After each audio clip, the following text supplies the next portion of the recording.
Sejam bem-vindos a mais uma temporada do nosso canal do YouTube, Tarcísio Manso Convida. Chegando a temporada de 2026. Chegamos ao nosso terceiro ano de participação.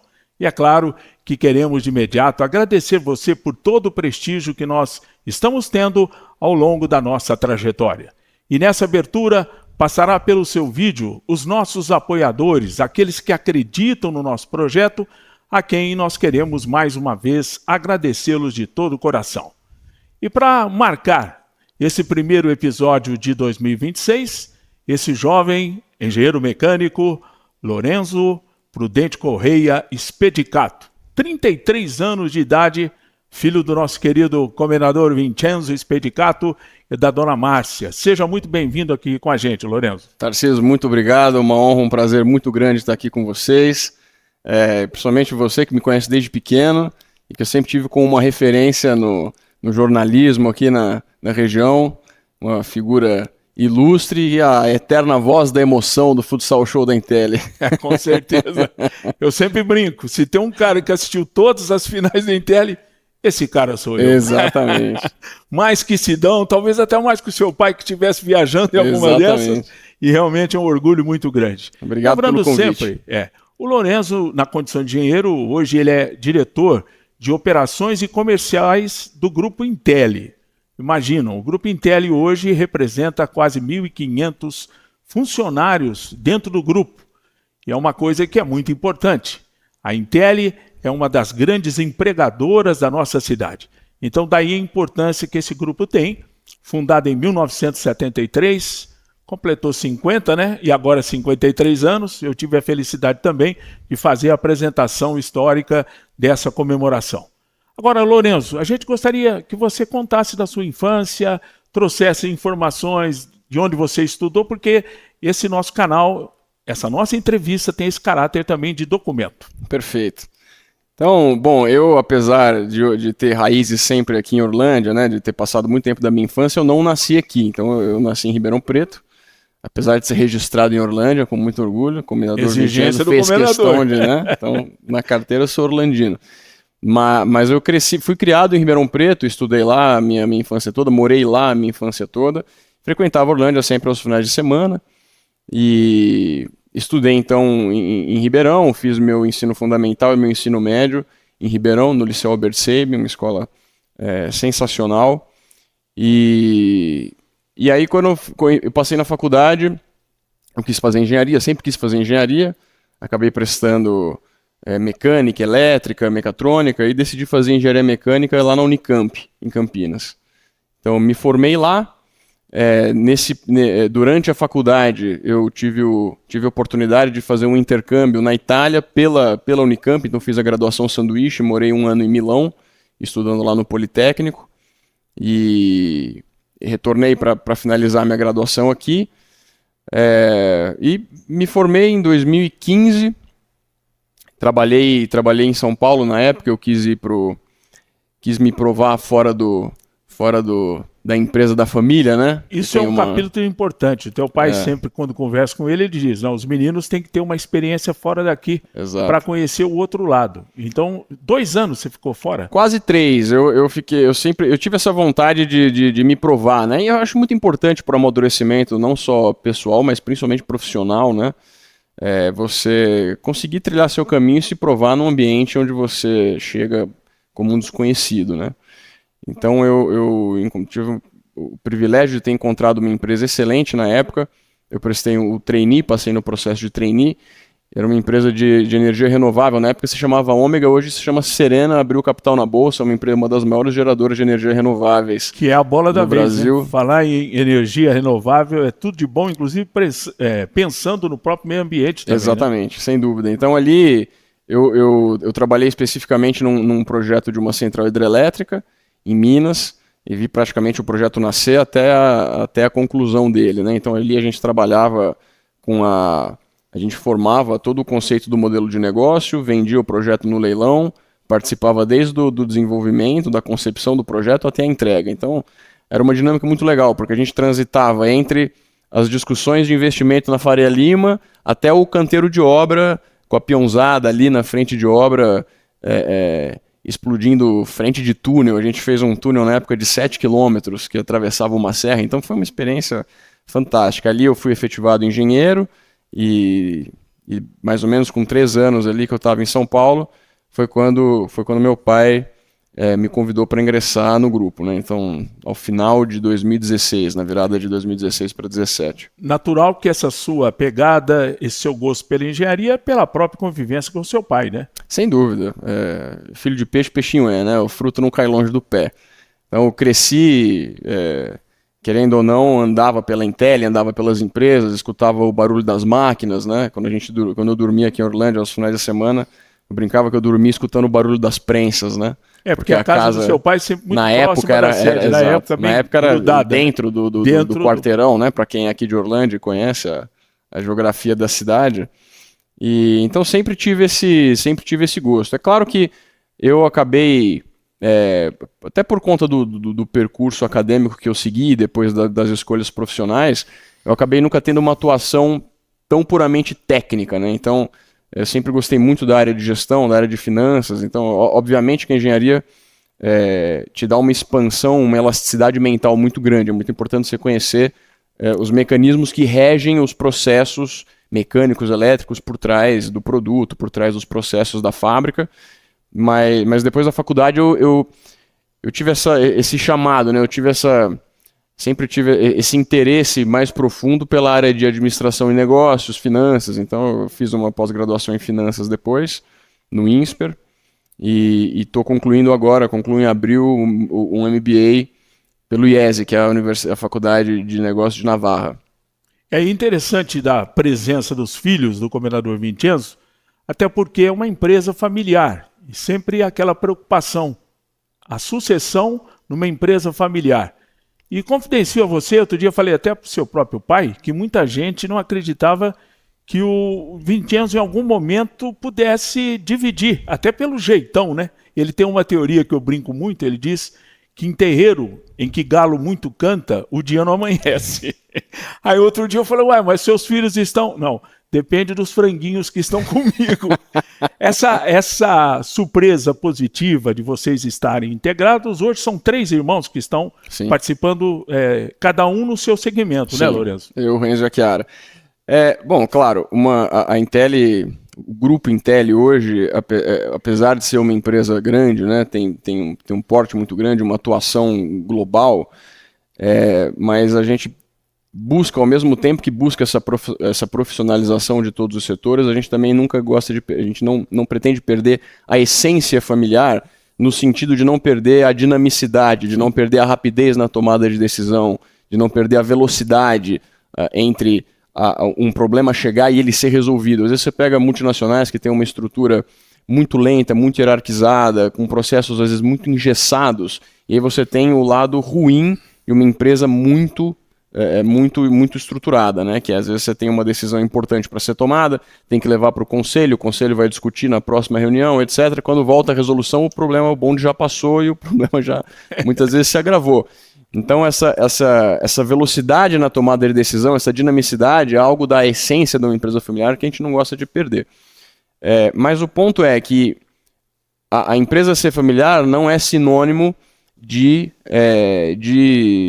levianidade, de falta de critérios, de muita superficialidade, de muita informalidade. Ela é familiar, mas que tem profissionalismo. Exatamente, é uma empresa profissionalizada, com suas devidas estruturas de governança, com os profissionais capacitados nas suas áreas, e a nossa preocupação sempre foi, e a preocupação do Vincenzo também, sempre foi muito mais do que criar herdeiros, criar sucessores, né? Porque hoje nós estamos em posições chaves ali, executivas e diretoria, mas não entramos na empresa nessas posições. Entramos em posições hierarquicamente muito mais baixas. Chão de fábrica. Exatamente. Eu, por exemplo, quando o Vincenzo me convidou para ingressar no grupo, eu entrei na Cooper Steel, lá em Campinas, uma unidade nossa em Campinas, como superintendente industrial. Então eu fiquei 2, 3 anos imerso no chão de fábrica, entendendo o processo, entendendo o produto, né? Até ir galgando postos mais acima, e no fim das contas, confiança e autoridade é uma coisa que você conquista, você cria, não adianta você querer impor, né? Então hoje e estamos em posições importantes, em posições de direção executiva, mas com capacidade equivalente e adequada à responsabilidade que cada um ocupa, né? E aí eu imagino que quando se tem um novo projeto, por exemplo, vocês, entre aspas, tanto você quanto o próprio Renzo, que é na área financeira, que é na área de recursos humanos, Sim. vocês mastigam o problema e levam para que seu pai discuta junto com vocês. É Sem assim dúvida, que funciona? sem dúvida. Nós, assim como outros diretores, dependendo da questão, né, temos outras diretorias também, mas nós três, de modo mais especial, formamos uma espécie de conselho estratégico. Então, quando são questões um pouco mais... muitas vezes escolhas que podem ser irreversíveis, questões muito importantes, decisórias, ou que envolvem montantes de investimento muito grandes, a gente sempre procura discutir, sempre com a presença do Vincenzo. O que acontece, muitas vezes as pessoas falam, pô, que bom que vocês estão no grupo, assim o Vincenzo pode tirar um pouco o pé. Eu digo, não, a questão é que agora ele tem liberdade para conseguir pensar mais a estratégia da empresa, hein? Não precisa ficar para vocês perdido. É bom. Exato, exatamente, que é onde o tempo dele é muito melhor gasto, pensando na estratégia da empresa e não precisando descer em decisões operacionais de microgerenciar decisões departamentais, né? Até porque esse processo de delegação de função tem a ver com a confiança que ele passa a ter Sem do dúvida. seu próprio time, né? Sem dúvida. Os 3 filhos, quantas diretorias você tem no total no organograma do grupo? Hoje temos cerca de 6 ou 7 diretorias. Temos diretoria de operações e comercial, as duas estão sobre a minha responsabilidade. Temos financeira, controladoria, suprimentos e engenharia. E agora, especificamente falando agora, dos produtos da Intel. O slogan, Intel, a segurança nas pontas de um fio. Intel, do Brasil para o mundo. Comecemos primeiro pelos produtos que são vendidos pelo grupo Intel. Tem uma questão de percentual, terminais, conexões, como é que condutores? Explica para a gente qual seria o produto e a matéria-prima vem de onde para poder fabricar esses produtos. Perfeito. Lorenzo. Então, vamos começar do começo, com perdão do pleonasmo, né? Muita gente às vezes se pergunta por que do nome Intel, né? Tem as piadas aqui na cidade, lá do início, né? Intel porque o Vincenzo é inteliano, né? Que vem da Itália. Ou porque ele é inteligente. Mas Intel significa Indústria de Terminais Elétricos Limitada. Então a Intel carrega no próprio nome a explicação dos seus primeiros produtos, que foram terminais elétricos, terminações. Ou seja, todo condutor de energia, um cabo, né, ele precisa terminar em algum lugar onde você vai ligar, seja num painel, num board, num disjuntor, né? Esse foi o primeiro produto? Foram os primeiros produtos, os terminais elétricos em geral. Terminais de cobre, terminais de bronze. Matéria-prima para se fazer isso? Cobre, ou ligas de cobre, latão, bronze, alumínio, tem vários tipos de terminais, né? Os primeiros eram eminentemente de cobre. E daí o primeiro slogan, né? A segurança nas pontas de um fio, porque o que vai nas pontas de um fio? Os terminais. Eram as terminações. Então, para transmitir confiabilidade, robustez, né? Segurança nas pontas de um fio. E dali, a Intel sempre procurou expandir seu espectro de atuação com produtos sinérgicos ou similares, né? De aplicação. Então, de terminações, passamos também a conexões. Então, um cabo ele pode terminar, mas ele também pode ser derivado para outro condutor, um outro ramo de circuito, né? E aí vem as conexões. Eu estou dando esse exemplo... Matéria-prima também é a mesma? Também, são sempre metais não ferrosos. Não ferrosos. Né? Por quê? Metais não ferrosos porque são metais condutivos. Então, tanto uma terminação quanto uma conexão, elas precisam dar continuidade na condução da eletricidade, certo? Elas têm que garantir que a eletricidade... A mesma eletricidade, a mesma ampacidade que passa pelo cabo, continue passando, seja para o painel onde aquele terminal, aquele condutor termina, seja para um outro ramo de circuito que vai ser derivado. Então, sempre metais condutivos, por isso, cobre, alumínio e ligas de cobre, latão, bronze e assim por diante, né? A Intel ela sempre teve, eu estou dando esse exemplo do painel, o pessoal pode pensar mais nessa aplicação industrial ou residencial, mas o core da Intel, grande força da Intel sempre foi no setor de distribuição de energia. Então, as conexões, as terminações, produtos, alças, aplicadas na rede de distribuição, ou seja, nos postes urbanos, né? Quem são os grandes compradores desses produtos que você mencionou até agora? Os terminais em si, obviamente, eles são muito mais vendidos em lojas de material elétrico em geral, né? Mas hoje, a maior parte desse portfólio de conectores da Intel são concessionários de energia. Então, hoje, cada estado tem as suas concessões de energia, certo? Aqui, por exemplo, no estado de São Paulo, temos CPFL, Electro, pelo Brasil afora, temos Neoenergia, Energisa, CEMIG, Copel, essas são os grandes clientes hoje, os maiores clientes da Intel, são as concessionárias de energia. E a Intel foi expandindo a sua oferta de produtos, pensando em outros produtos que também eram consumidos em larga escala por esse tipo de cliente. Então, nos anos 80, começamos a fazer as hastes de aterramento. Boa. Explica qual é a função dessa haste de aterramento. Então, o sistema de aterramento, né, ou seja, o aterramento ou o chamado SPDA, que é o Sistema de Proteção contra Descargas Atmosféricas. É basicamente... O famoso raio. Exatamente. É o sistema que garante que o raio vai ser captado lá no para-raio e conduzido à Terra. Essa é a função de um sistema de aterramento ou proteção contra descarga atmosférica. Garantir que qualquer surto ou descarga atmosférica, um raio, consiga ser conduzido e dissipado para a Terra sem colocar em risco vidas de pessoas, animais, sem colocar em risco equipamentos que podem queimar e assim por diante. Nessa linha de raciocínio, a mesma empresa que compra os condutores passa a precisar também do aterramento. Exatamente. Que seriam os mesmos que você acabou de mencionar momentos Exatamente. atrás. Então, a Intel fabrica também condutores de aterramento, né? Que são específicos, eles precisam ter uma resistência mecânica diferenciada, uma resistência térmica diferenciada, que é um dos condutores que a Intel fabrica, que é o bimetálico, aço revestido de cobre, que é o que garante que essa condução da descarga, e a haste de aterramento é a parte final desse sistema, né? É o componente que é fincado na Terra, muitas vezes 3, 6, 9, normalmente são múltiplos de 3 metros, né?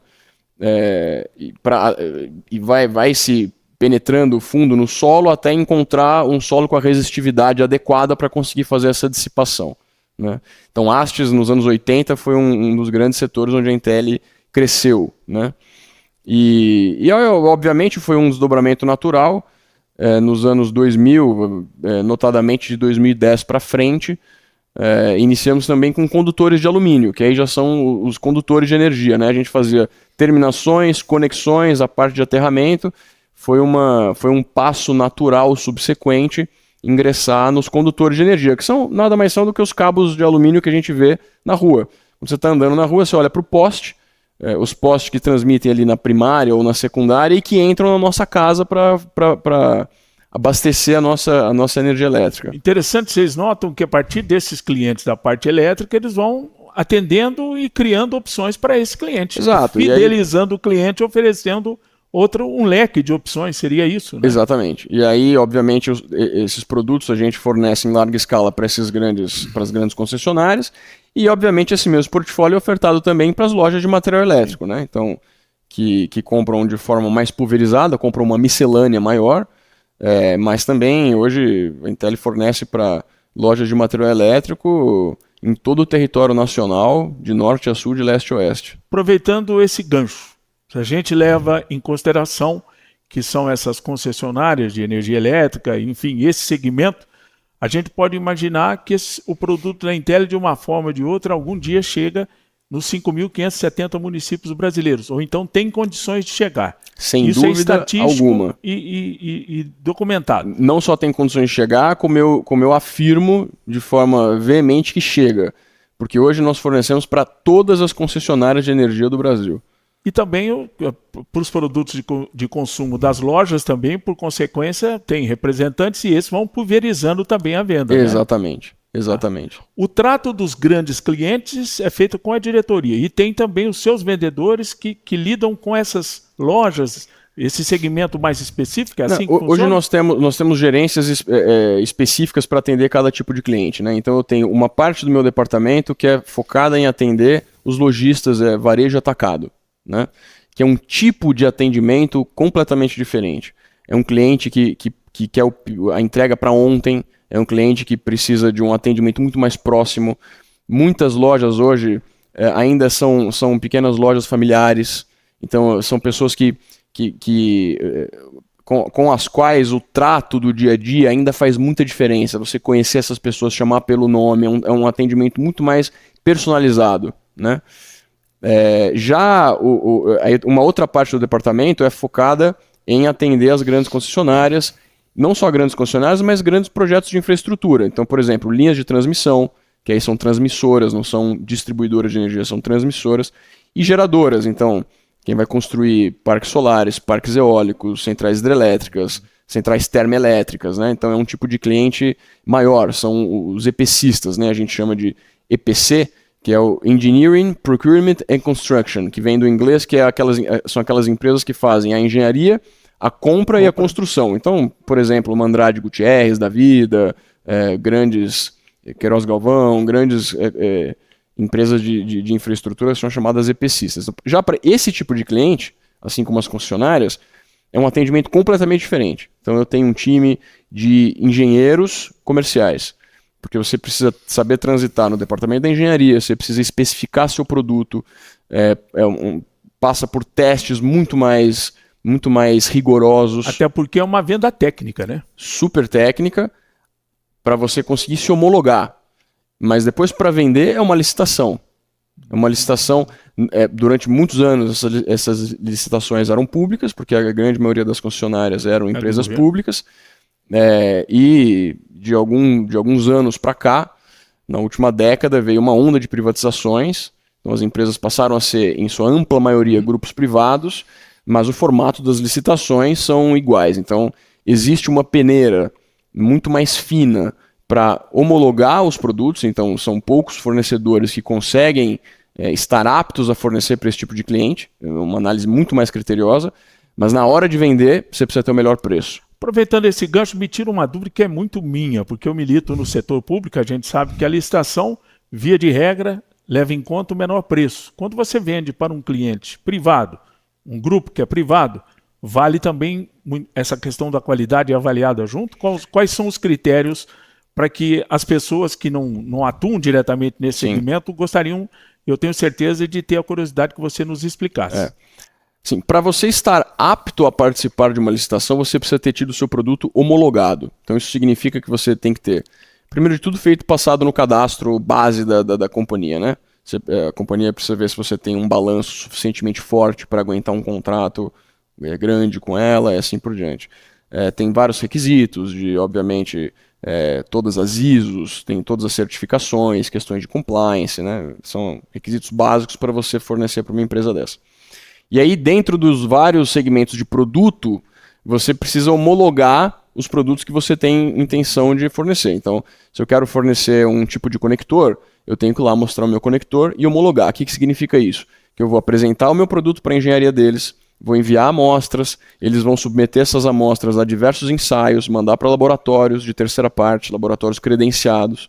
Esses produtos vão sofrer diversos ensaios, por exemplo, mecânico, elétricos, de descarga elétrica, enfim, uma série de ensaios que vão testar o produto até o seu limite da resistência térmica, mecânica, elétrica. Aí, passando por esses ensaios, você recebe a resposta se o seu produto está apto ou não a participar dos certames dali para frente. Então, o primeiro passo é esse, a homologação. Uma vez homologado, a próxima vez que essas companhias forem comprar esse determinado produto, normalmente eles abrem licitação para contratos que podem ser anuais, bianuais, né, de 1 a 5 anos, por exemplo. E aí, nesse ponto, todos que participam ali tiveram seus produtos homologados. Né? Então, a partir desse ponto do certame, aí é preço. Perfeito. Uma outra curiosidade, a venda é para colocação no destino ou eles que tiram aqui? A venda no destino. E essa é uma outra... FOB CIF, que ainda eu lembro disso. Exato. Não, venda CIF, e essa é uma das grandes dificuldades, um dos grandes desafios de você conseguir atender essas concessionárias de energia com o nível de serviço que elas precisam. Porque hoje você tem alguns grupos, houve uma consolidação no Brasil. Então você tem, por exemplo, algumas concessionárias como Energisa, Neo Energia, Equatorial, que atendem múltiplos estados, né? Então, dentro de um contrato guarda-chuva, você tem que fornecer produtos em diferentes centros de distribuição pelo Brasil, em quantidades fracionadas. Então, nem sempre você vai conseguir compor uma carga inteira para um estado. Então, às vezes eu tenho que mandar um produto específico que não enche 1/3 de uma carreta num centro de distribuição em Sergipe. E tem que estar lá na data que o cliente quer, né? Senão está sujeito a multas. Então, logisticamente, além de toda a complexidade de engenharia e fabril, tem uma complexidade logística, né?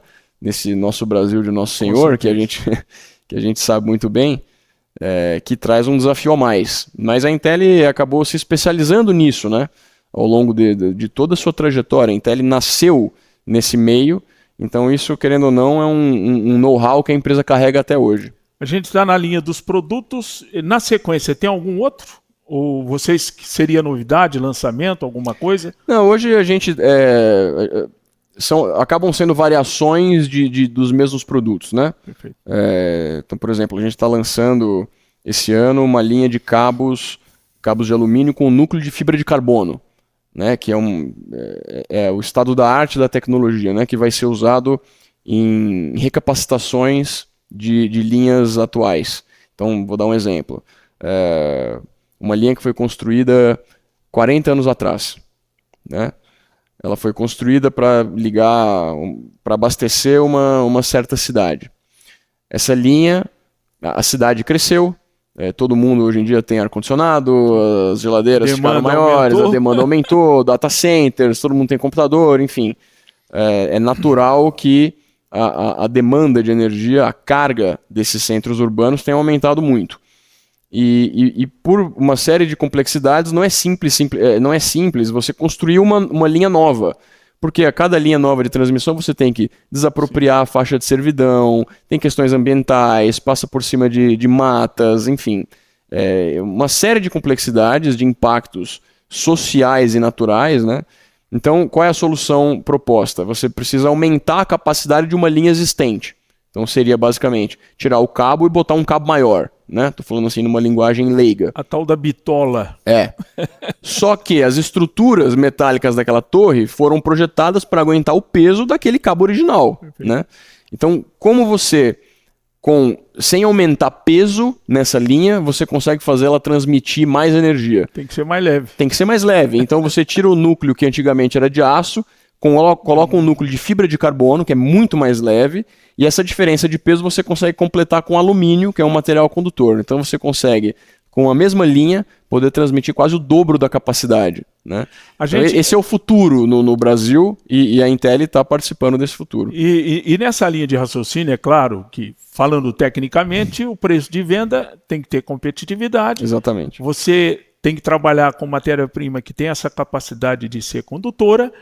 E, naturalmente, a gente vê em cobre, os caras vão roubar cobre, que eu não sei. O cobre está perdendo espaço por questão de preço e outras questões também? O cobre, hoje a gente brinca que ele é um metal semi-precioso, né? Porque é um metal escasso, tem fontes primárias finitas, então o preço dele só vai subir. O Chile ainda é o maior produtor de cobre? O Chile ainda é o maior produtor de cobre. Existem minas aí a serem exploradas e tal, mas o Chile ainda é o grande mecenas do mundo no cobre, é o Chile. Agora a tendência, portanto, é dele perder espaço. A tendência é o alumínio ganhar cada vez mais espaço, né? Porque o alumínio, se você for fazer a conta de reais por condutividade, o alumínio é muito mais, tem um benefício muito maior do que o cobre. Então a tendência é cada vez mais o alumínio ganhar esse espaço, né? E a Intel também tem, para outras aplicações, ela consegue substituir o cobre com esse problema do furto com um material bimetálico, com aço revestido de cobre, que é um material que nós somos o único fabricante no Brasil, que para algumas aplicações, por exemplo, aterramento e tal, consegue substituir o cobre em paridade de bitola, e ele é antifurto, porque o cobre normalmente o pessoal rouba para vender no sucateiro para ele derreter, porque o cobre não tem impressão digital, e ele vende como sucata. Se ele pegar um desse produto que você vende... Ele pega o aço revestido de cobre e não consegue derreter, porque o ponto de fusão do cobre e do aço é muito parecido, então ele não consegue separar os dois metais. Então ele não tem valor de sucata. Exatamente. Então hoje, por exemplo, um dos produtos novos que a Intel está lançando, em parceria, por exemplo, com a Celesc, que é a concessionária de energia lá no Espírito Santo, já está homologado um cabo de aço revestido de cobre para padrão de entrada. Ou seja, o cabo que sai do poste e entra na residência. Esse é o cabo mais furtado em regiões urbanas é esse cabo do padrão de entrada. Aproveitando o meu gancho de radialista, Intel, tecnologia nas pontas de um fio. Intel, de Orlândia para o mundo. Falamos do mercado interno, mercado brasileiro. Vamos falar do exterior. Primeiro, quanto que o mercado interno representa das vendas hoje do Grupo Intel e quanto que representa o mercado internacional? Mercado interno hoje representa cerca de 10%. Externo, perdão. Mercado externo representa hoje cerca de 10%. 90% Brasil, 10% externo. É claro que esse número flutua dependendo da variação cambial. Quando o câmbio está mais depreciado, a gente ganha mais competitividade, então isso sobe para 12%, 13%. Quando o câmbio está muito apreciado, a gente perde competitividade, então isso às vezes cai para 7%, 8%. Nós temos como objetivo estratégico fazer esse número se aproximar de 15% a 20%. Não mais que isso. Ao mesmo tempo em que você tem um mercado forte no Brasil, significa que o processo de concessão ajudou muito isso, o crescimento em cima dos teus produtos e também a pesquisa que vocês fizeram, né, Lourenço? Sem dúvida, sem dúvida.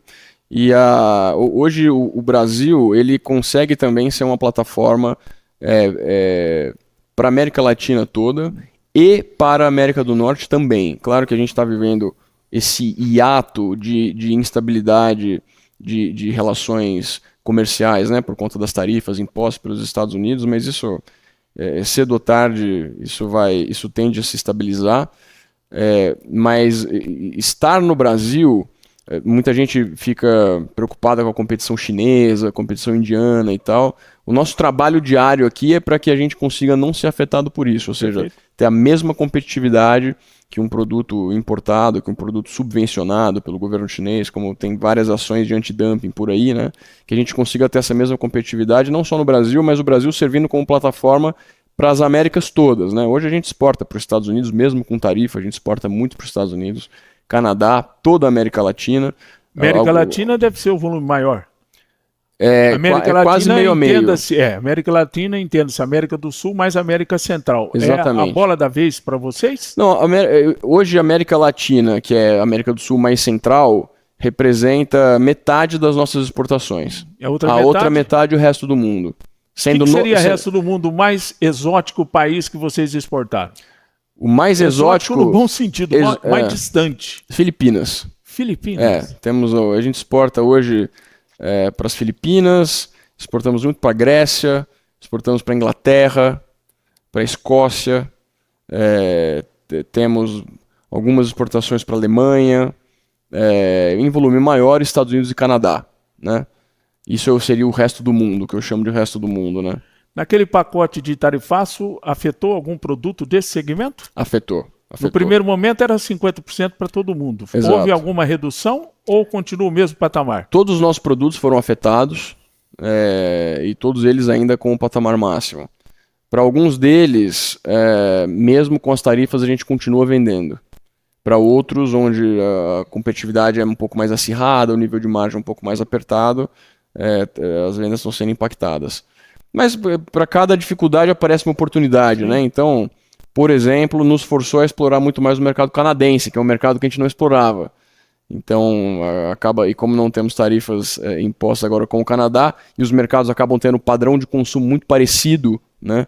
Isso nos deu uma oportunidade de começar a explorar o mercado canadense também. Se é que tem alguma coisa de boa essa questão do tarifaço, que é um certo desarranjo no cenário internacional, da mesma forma força o nosso mercado a ser criativo e buscar outras alternativas, como o teu caso da Intel, que você acabou de mencionar, né, Lourenço? Sem dúvida. E de novo, repito, eu acredito firmemente que isso é uma questão momentânea, né? E eu vejo ainda o Brasil e os Estados Unidos como parceiros estratégicos, né? Fala-se muito hoje do nearshoring, né?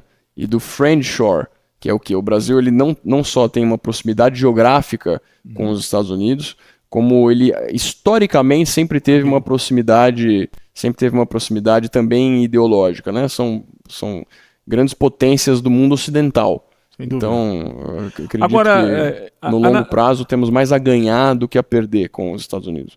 Agora a gente nota, voltando para o mercado brasileiro, a gente nota que vocês tinham uma unidade em Três Lagoas e já foi anunciado que vocês vão trazer essa unidade para cá. Sim.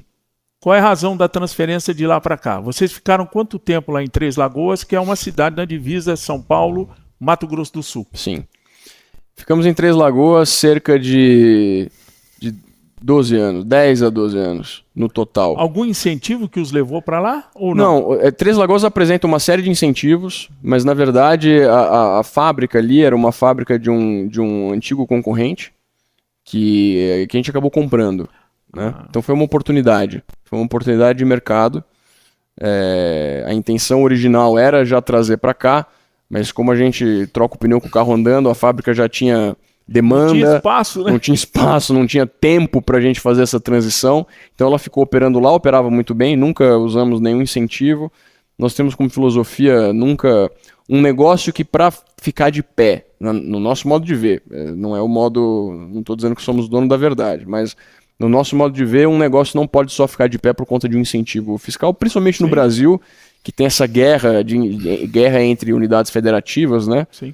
Às vezes um estado questiona o benefício do outro e assim por diante. Agora com essa reforma tributária que ninguém sabe direito como vai ser, então a gente achou por bem nunca usar esse benefício. E agora encontramos um hiato que nos permitiu, enfim, achamos por bem trazer para cá. Primeiro porque a gente temos como princípio basilar da nossa atuação gerar o maior número de empregos possível na cidade mãe do grupo, né? Então sempre que a gente puder gerar um emprego a mais aqui, a gente vai gerar. Não que a gente queira tirar empregos de outro lugar, né? Nesse caso específico de Três Lagoas, acaba sendo uma sinergia natural você ter o teu parque fabril todo junto, né? Então não precisa ter um trânsito de matéria-prima entre um lugar e outro, a gente vai ter muito menos custo de fretes e assim por diante. Até porque aquela área que pertencia a Carol foi adquirida, ali tem um espaço físico, é ali que vocês vão acomodar essa unidade? Toda a nossa expansão industrial recente, de 7, 8 anos para cá, foi nessa nossa unidade Nova Matriz, que era a antiga Carol. Tem uma área imensa. Quando a gente adquiriu aquilo, a gente andava lá e ficava pensando quanto vai demorar pra gente encher isso aqui, né? A gente piscou, hoje vocês acham já tá cheio. Ainda, graças a Deus, ainda tem bastante espaço para crescer, mas os barracões que já tinham construídos, né, e estavam vazios, hoje estão praticamente todos tomados. Fico muito feliz em poder contar isso, né? Porque mostra a pujança industrial da nossa cidade. A Orlândia sempre primou por essa vocação industrial, né? E a coisa interessante também para a cidade, no aspecto social, geração de empregos. Sem dúvida. Vocês estão chegando à casa dos 1.500 empregos, é isso? Não, hoje temos 1.700 funcionários no grupo total, sendo que cerca de 1.400 são em Orlândia e 300 entre Campinas e Mato Grosso do Sul. Então, posso estar errado em alguma dezena, para mais ou para menos, mas a grosso modo a matemática é essa hoje. Então, nós estamos falando de quase 1.500 empregos em Orlândia. Sim. Passa a ser a grande geradora de empregos, né? Tem ali a prefeitura e a própria Morlan. Sim. Né? Que seriam, em termos numéricos, a grande geradora. E a atividade de vocês requer mais o trabalho manual? Tipo assim, por exemplo, você pega uma metalúrgica que ela tem, que até usa robô, mas no caso de produtos pequenininhos, ele requer muito a presença manual e por isso também estimula o número de funcionários, ou eu estou falando besteira? Não. A Intel, ao longo da história, sempre teve processos que eram muito dependentes, eram mão de obra intensiva, né? Dependentes de mão de obra intensiva. Nesses últimos anos, nós rumamos muito para a automação de processos e temos feito isso de forma continuada. Investimos notadamente nesses últimos 5 anos muito mais forte nisso, e é uma tendência irreversível, né? Você precisa investir em automação para você conseguir manter o teu nível de competitividade alto, principalmente quando você está concorrendo com empresas globais que são super automatizadas. O que a gente fez é o seguinte: conforme a gente foi expandindo as nossas fábricas, a gente vem tentando sempre, se eu vou automatizar um processo, as pessoas que ficariam ociosas ali vão ser aproveitadas no setor novo que está sendo criado, né? Daí a necessidade de criar outros setores. Exatamente. Então isso também serve para nós como um estímulo para a gente constantemente pensar em expandir o nosso portfólio de produtos e processos, que até agora tem dado certo. Esse conselho consultivo, o pai e os irmãos, e a irmã, né? Projeto Q a médio e a longo prazo dentro do Grupo Intelli.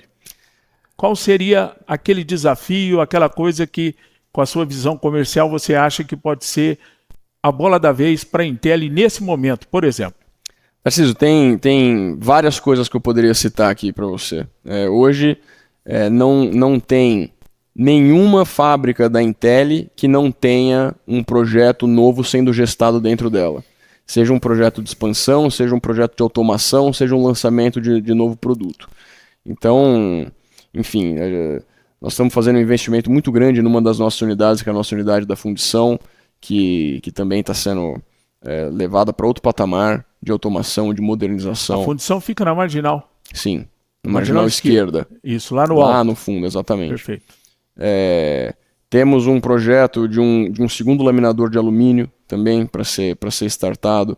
Futuramente tem tantas coisas que podem ser ditas. Temos o projeto, a intenção firme de nos próximos 5 anos ingressar também em condutores de média tensão, que também é outro patamar de complexidade. Luvas de menda automática, enfim, tem uma série de produtos, sempre pensando nisso, né? Qual é o próximo produto sinérgico que eu posso oferecer para esses grandes clientes que a gente atende hoje, né? Você, numa matriz de decisão, você pode escolher ter um novo produto ou atender um novo mercado, né? A gente sempre prefere primeiro esgotar todas as possibilidades de atender um novo produto para o mercado atual, né? Quando você vai tentar fazer um novo produto para um novo mercado, aí normalmente é quando você dá um passo maior que a perna e se dá mal, né? Então a gente tem buscado isso. Qual é o próximo produto sinérgico que eu posso atender, que eu posso oferecer para os meus clientes atuais? Tenho certeza que todos nós queremos e rezamos para que vocês continuem sonhando, né? Que o sonho de vocês é a realidade de Orlândia. Exatamente. Tem tudo a ver, né, Lourenço? E como diz o Isso Vincenzo, te dá uma missão junto com o teu pai e toda a família também, no sentido de trabalhar nesse sentido, né? Como diz o Vincenzo, o sonho de hoje é a realidade de amanhã, né? Acaba sendo o slogan. O nosso mote interno. E é isso, nós como sucessores, né? Nós temos um peso, uma missão, né? De deixar a empresa, entregar lá na frente uma empresa melhor do que a gente recebeu. Eu, durante muito tempo da minha vida, tinha o desejo de empreender, ter uma carreira solo, né? Aquele desejo do jovem de mostrar, eu tenho meu próprio valor, meu próprio brilho, etc. Como o teu pai, né? Que saiu jovem da Itália e veio para cá. Exatamente. Mas aí depois, conforme eu fui amadurecendo um pouco, do auge dos meus 33 anos, não que eu seja maduro assim. Não tem nem cabelo branco. Exatamente. Mas tô tendo umas entradinhas já aqui. Entradinha, normal. Eu acabei me dando conta que você ser um sucessor, muito mais do que só um herdeiro, é uma vocação, certo? Então, por que Deus me escolheu para estar nessa família, nesse contexto, né, dessa forma? De alguma forma, tem algo que se espera de nós, né? E nesse caso, a nossa vocação é conseguir levar adiante esse legado tão bonito que foi criado. Então, eu digo peso, mas com uma conotação leve, né? Acho que eu me fiz entender. É quase uma vocação, né? Do latim vocare, é um chamado. Você tem uma missão e eu, especificamente, meus irmãos, tenho certeza absoluta também, temos isso como uma missão, e missão dada é missão cumprida. Então a gente tem como princípio isso, né? Deixar uma corporação melhor do que a gente recebeu. Agora, toda entrevista tem o começo, que é mais técnico, produto, condutor. Depois, para ficar legal, a reta final é mais emotiva no bom sentido. Primeiro, sua família, todo mundo gosta de cantar, né? Todo mundo gosta de cantar. Um brindar, um encontro. Eu sei que a Chiara, né, toca. Sei que o Renzo é o DJ. E você canta também, Lourenço? Sim, Fiorella também canto canta? E toco. O Vincenzo sempre cantou, né? Sim. Então ele transmitiu esse gosto musical para a família. O Renzo se destaca aí como DJ. Mas nem todo mundo sabe, mas ele toca bateria também. Então, nos nossos encontros de família, ele é o baterista oficial. O batera é ele. Ele toca bem. A Chiara sempre gostou de cantar, né? A Fiorella toca piano e eu toco violão e canto. Então, de vez em quando, alguns natais na família, a gente organiza a nossa banda de fim de ano. É um momento de descontração, a gente gosta. Seu pai gosta de massa, né? Como todo bom italiano. Você gosta do quê? É difícil achar alguma coisa que eu não gosto, né? Mas um belo espaguete com ossobuco é difícil é difícil de não gostar, né? Eu lembro do teu pai, é tão legal a gente confidenciar para todos vocês. A primeira vez que eu fui jantar na casa do teu pai, que ele me convidou, ele daquele jeito que eu tenho muita intimidade, Tarcísio, não me corta o macarrão. Não pode cortar. Aí você tem que fazer desse jeito. Toda vez que eu como macarrão, não se corta o macarrão e vai desse jeito. Cortar o macarrão é pecado capital.